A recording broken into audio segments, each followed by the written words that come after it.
Right, so just a quick video about something I thought of and kind of the reason behind it as well.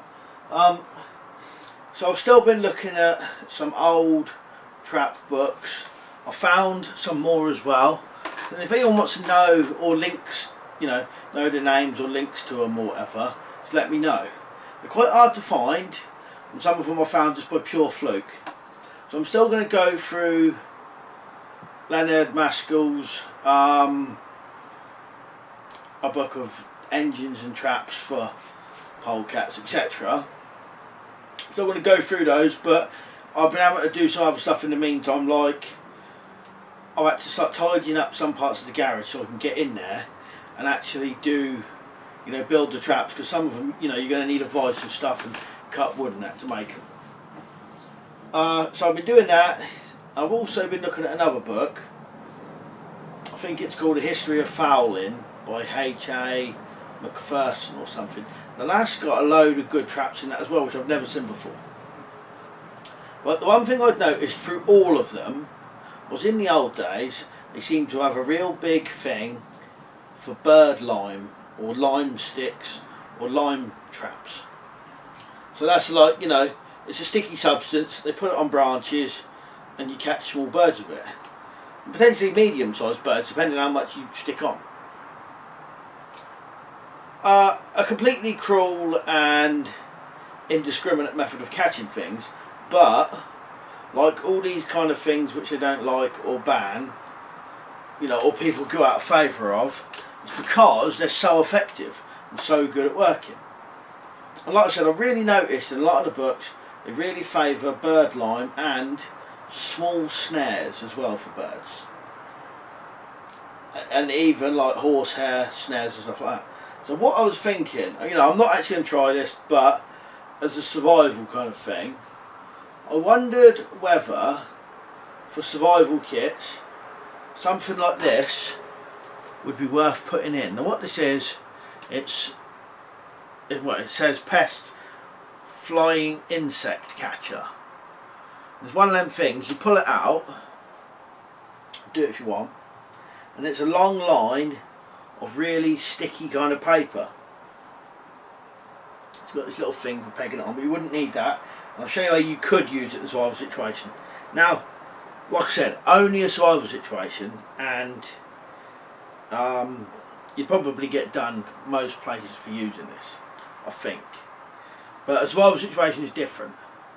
I wondered whether, so you pull it out and it's really sticky paper.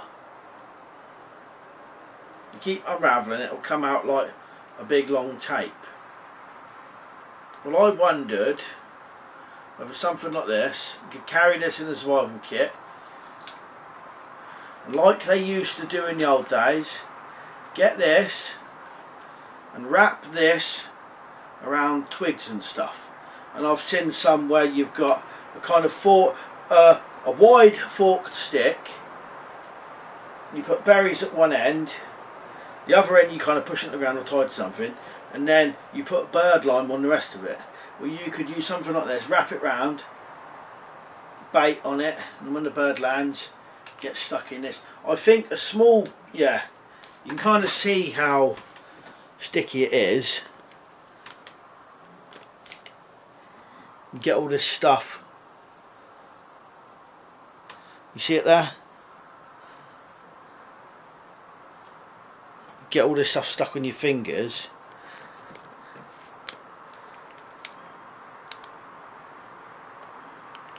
I think that would catch in birds' feathers.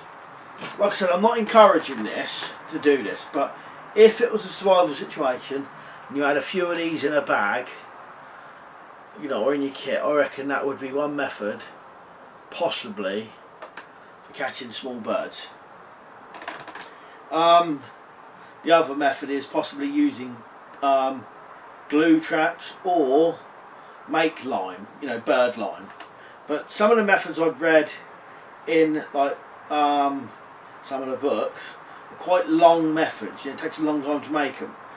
Except for one where you make it out of mistletoe, that seemed quite quick. But some of the others of holly bark and that, you know, it's you're supposed to boil it for 10 hours and leave it for 2 weeks and stuff like that. But that's not really any good. So you'd have to, find other ways. But potentially that wrap round a branch, maybe a method. It only in a survival situation though, for catching small birds. So what I'm going to do is, I might do a video about bird lime, maybe. It's probably worth knowing though in a survival situation, and it is in a lot of the old books. Or maybe, like I said, I may do a video about bird lime, some quicker methods, and I'm still going to do more of Leonard Maskell's traps from his book, and this other book as well. Some really good ones I've seen, but like I said, the ones I've seen in a book of engines and traps, some of them aren't so kind of bushcrafty, if you know what I mean, with sticks and stuff. You got wood and planks and that, and you make them. So I need access to the vice and some woodworking tools, and the garage has been made a bit of a mess, so I've nearly cleared it up tonight, so I can get back in there, start building some of these other ones. So anyway, that's an idea. Cheers for watching, and if you got any ideas, let me know. Cheers for watching, and I'll see you later.